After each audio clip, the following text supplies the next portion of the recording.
Hi, my name is Kevon Owen. This is Jack Smith, and we're talking about, sometimes in our office we have parents of adult children who come into our office and they're hopeless, they're frustrated, they're scared for the future of their young adult child. Jack, how do you give these people hope? How do you help them to know what to do? Oh man, first off, I got to give a little self-disclosure because I was 28 when I finally turned my life around, and it was garbage until then. And I'm sure my parents were praying for me and probably wondering, what the heck did I do wrong? The first thing I would say is there is hope.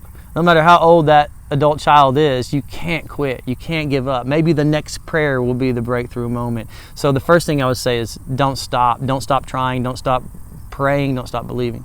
Now, whether your kid is 2 or 200, if they're still alive, they're not done becoming who they're going to be. God still has a way of helping us to change into where we're going. Jack asked a question that a lot of parents commonly ask, and that question is, what did I do wrong? Well, with your young adult child, let me throw that last word back in there before child, adult. Just based on their size alone, they sure are hard to discipline. They have to go out. They have to learn and grow. If you did your part and they know the way to go, they know what they should do, now it's up to them to cook and to mature and to grow into those things. Yeah, I think as an adult parent dealing with an adult child, the main thing that I would not want to do if I was the parent in that position is push my child away any more than they might already be away from me.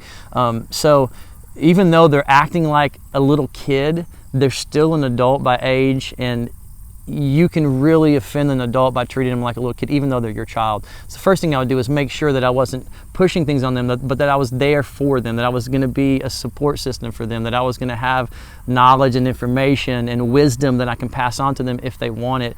Don't close yourself off. Be available for them. Now, if you're listening to what Jack just said and you're thinking, well, I don't want to enable, well, there's a clear difference between loving and supporting and accepting and enabling. Yeah. And so as you're dealing with a person, remember that you had to make some mistakes. They may have to make some mistakes. Help them think about exit strategies. Help them think about different ways of doing things. But really, since there's not a lot you can do about it anyways, learning to accept that, learning to wait and to love unconditionally will help. Not that unconditional love's a problem for parents. The other thing is, don't take their mistakes on you. They're a grown-up. Yeah. And they mess up, that's okay. That's not on you. Your job was to get them to 18 and ensure that they knew the way to go. It's now on them to sort the rest of it. If you have a kid and maybe your kid's over 18, maybe they're out of your house, maybe they're making mistakes.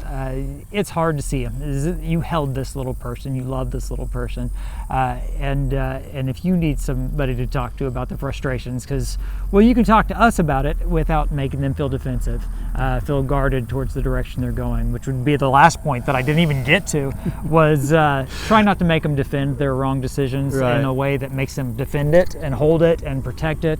No, we want to allow them to work through the errors of their issues without guarding it. Well, that's kind of what Jack and I do.